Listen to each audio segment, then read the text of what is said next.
Bonjour, dans cette vidéo nous allons aborder l'anatomie de la deuxième vertèbre cervicale et ses spécificités. Donc autrement appelée axis, cette vertèbre participe à la charnière crânio-cervicale et elle est également une vertèbre de transition entre le rachis cervical inférieur et le supérieur, ce qui a pour conséquence de la diviser en deux parties, donc une partie inférieure qui est commun à l'anatomie des vertèbres cervicales type et une partie supérieure qui s'en éloigne fortement. Et c'est ce que nous allons voir dans cette vidéo. Donc tout d'abord, on va représenter les différents éléments de la deuxième vertèbre cervicale sur une vue oblique postérieure. Donc ici c'est ventral, crânien et latéral gauche. On retrouve comme toujours un corps vertébral, cubique ici au niveau cervical, dont on aperçoit la face supérieure, la face latérale et la face postérieure. En arrière, on retrouve effectivement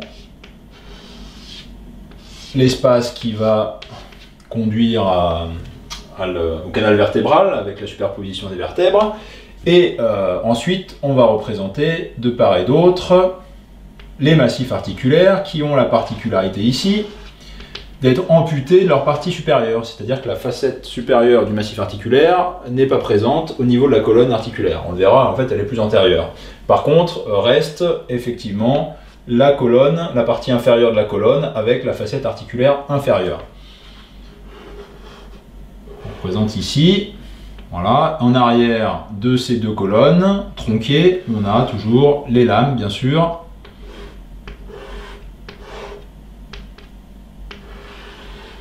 qui se continue par une apophyse épineuse qui a un apex bifide également, mais qui est beaucoup plus longue et beaucoup plus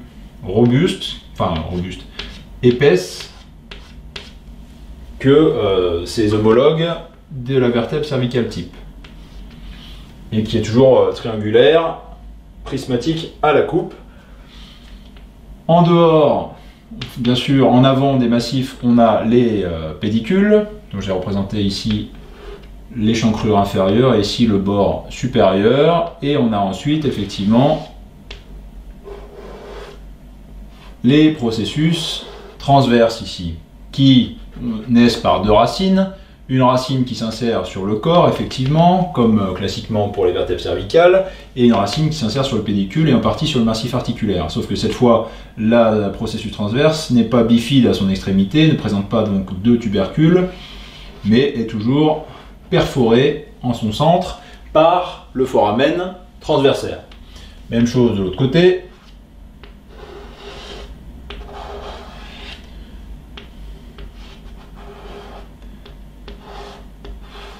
Ici, et maintenant on va pouvoir représenter les particularités de l'axis qui siège surtout à sa partie antérieure, à la face supérieure du corps de la vertèbre.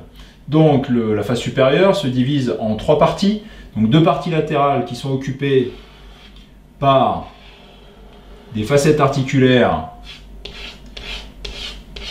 qui donc vont s'articuler avec la partie inférieure des masses latérales de l'atlas, de la première cervicale.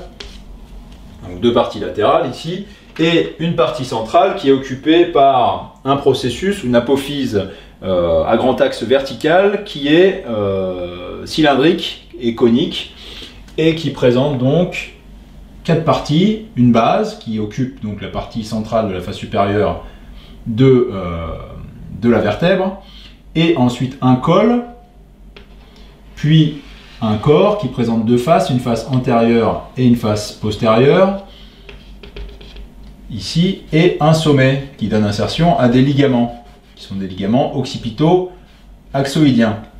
Et la face antérieure et postérieure du corps de cette dent de l'axis, c'est l'apophyse odontoïde ou dent de l'axis, va présenter des surfaces ovalaires, articulaires, dont on verra un peu plus le détail dans les schémas qui vont suivre. Voilà, maintenant qu'on a présenté les différentes portions de la deuxième cervicale, on va pouvoir approfondir un petit peu l'anatomie de cette vertèbre en présentant 3 vues, donc la vue latérale pour commencer, une vue supérieure ensuite, et pour terminer, une vue antérieure. Donc la vue latérale, tout d'abord, on retrouve le corps de la vertèbre, avec en avant, à sa face antérieure, le bec, donc qui est au niveau antéro-inférieur de la face antérieure, le bec de la vertèbre, ici. À la face latérale, l'échancrure qui correspond à la surface articulaire qui répond aux incus de la troisième vertèbre cervicale, ici. Puis au-dessus, on va retrouver les surfaces articulaires que je viens d'évoquer, qui sont en fait, j'ai oublié de le préciser, les facettes articulaires des massifs articulaires qui se sont retrouvés antériorisés et sur le corps de la vertèbre, et qui, comme vous pouvez le voir, sont convexes dans l'axe antéro-postérieur, et en revanche sont planes dans le plan transversal. En dedans, on retrouve la fameuse apophyse odontoïde ou dent de l'axis, dont le grand axe n'est pas purement vertical et il est un peu oblique vers l'arrière, et vers le haut aussi bien sûr.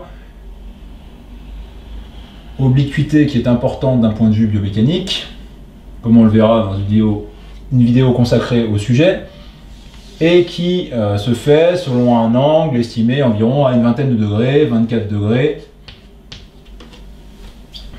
ici. Ensuite, sur la face antérieure, on retrouve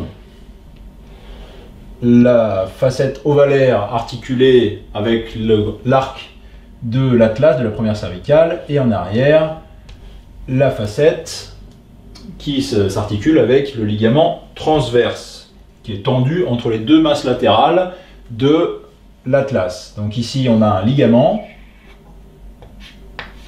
qui est donc encrouté de cartilage à sa partie antérieure ici, qui répond donc à la facette articulaire de la dent, et sur la partie antérieure ici, il faut voir qu'elle est convexe dans son axe vertical,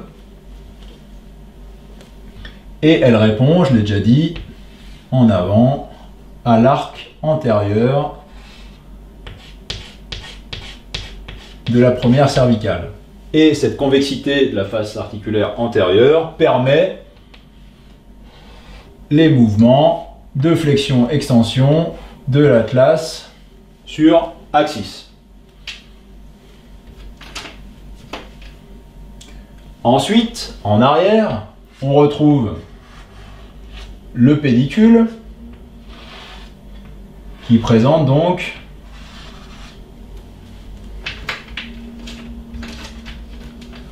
à sa partie postérieure le massif articulaire, toujours tronqué, donc avec uniquement les facettes articulaires inférieures, en arrière desquelles on va retrouver les lames qui vont se réunir sur la ligne médiane pour donner la volumineuse apophyse odontoïde, n'importe quoi, l'apophyse épineuse, bifide, triangulaire à la coupe, et qui donne insertion à plusieurs muscles et ligaments. On verra ça aussi dans une autre vidéo ultérieure.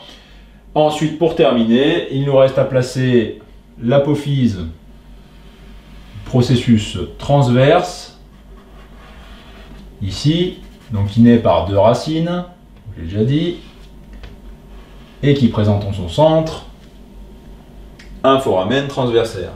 Son extrémité, qui est non bifide, donne insertion aussi au muscle scalène moyen, ici.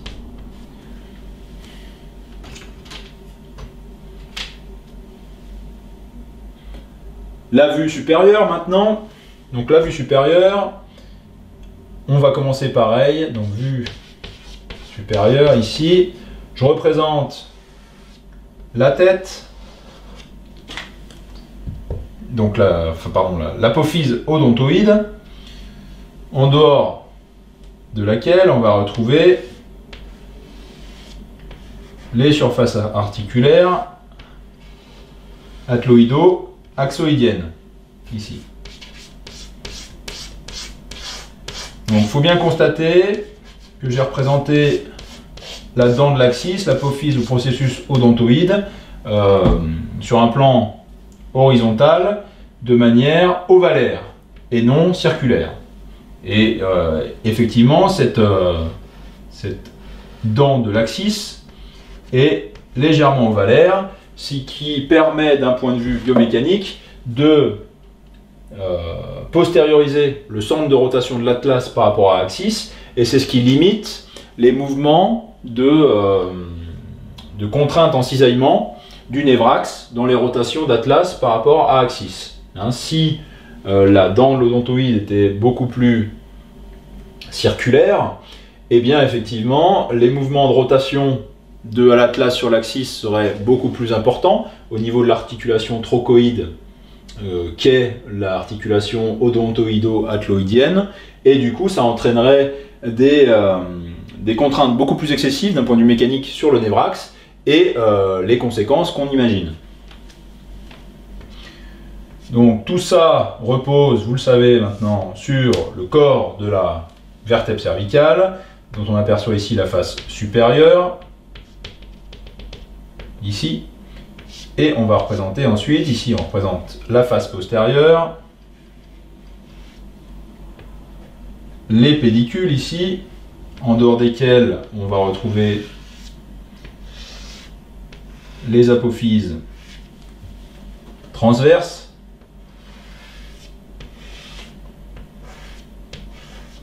puis en arrière ici on va avoir les massifs articulaires tronqués et donc qui ne présentent qu'à décrire une partie inférieure et qui se continue en arrière par des lames qui s'unissent au niveau médian et qui se continuent par une volumineuse et longue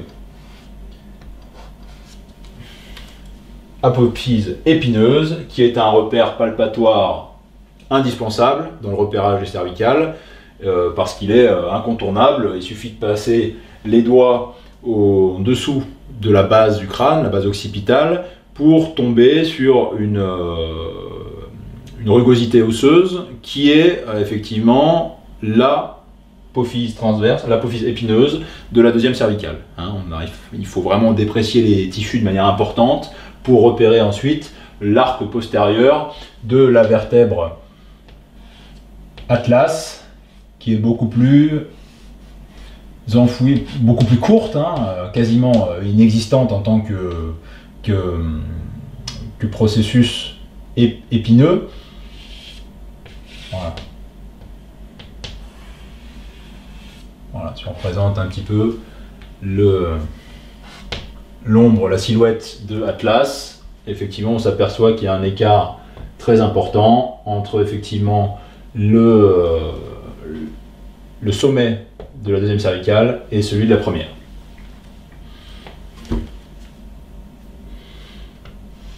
Donc repère palpatoire très utile dans le repérage des vertèbres cervicales. Et pour finir, donc une vue antérieure, toujours on va représenter ici le corps de la vertèbre en vue antérieure. On a de part et d'autre, telles des épaulettes,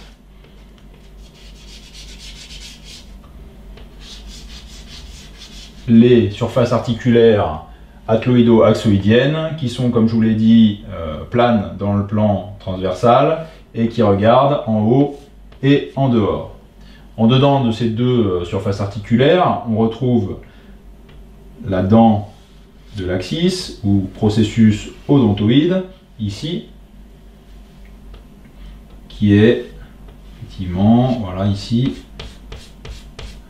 présente une surface articulaire encroûtée de cartilage À sa face antérieure aussi, on retrouve une crête médiane qui s'élargit à sa partie inférieure sur le bec du corps de la vertèbre et qui donne insertion principalement au niveau médian au ligament vertébral commun antérieur, le LVCA. Puis ensuite, latéralement, on a les processus transverses ici, qui, comme on peut le voir ici, sont inclinés vers le dehors et le bas. Et en arrière, on aperçoit ici, de part et d'autre du corps de la vertèbre, les surfaces articulaires inférieures qui vont s'articuler avec les facettes correspondantes de la troisième vertèbre cervicale. Donc elles se regardent, elles, en bas et en avant. Voilà pour le corps de la vertèbre. On peut rapidement, de par la synergie fonctionnelle qui existe entre atlas et axis, on va placer ici, dans cette vidéo tout de suite, on va placer les masses latérales de l'atlas, en jaune ici, l'arc antérieur qui s'articule ici par sa partie postérieure avec la surface articulaire antérieure de la dent, et pareillement ici, on va représenter ici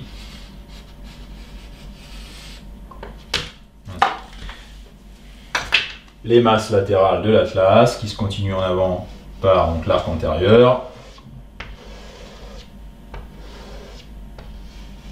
Bien sûr, il y a également ici des apophyses transverses qui laissent passer également les vaisseaux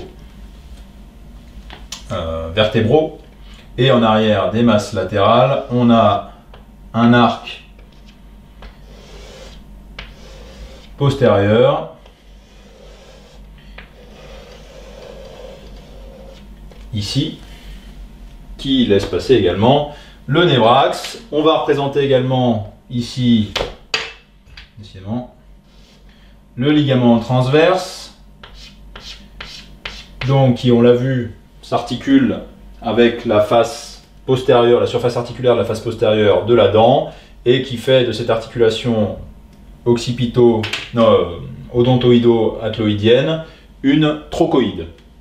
Un dernier mot maintenant sur cette dent. On s'aperçoit qu'elle est effectivement située au niveau de l'atlas et qu'en fait elle correspond au corps de la vertèbre atlas qui s'est désolidarisé donc de l'atlas, de C1, pour se souder au corps de C2. Et ce qui nous fait dire ça, c'est que, premier argument, la vertèbre, enfin la dent de l'odontoïde, la dent de l'axis, d'un point de vue embryologique, évolue comme un corps vertébral. Et deuxièmement, on note régulièrement la présence du vestige d'un disque intervertébral entre l'apophyse odontoïde et le corps de C2.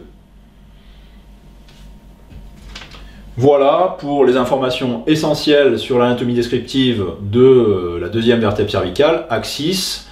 Dans la prochaine vidéo, on s'intéressera un peu plus à l'atlas. Je vous remercie de votre attention.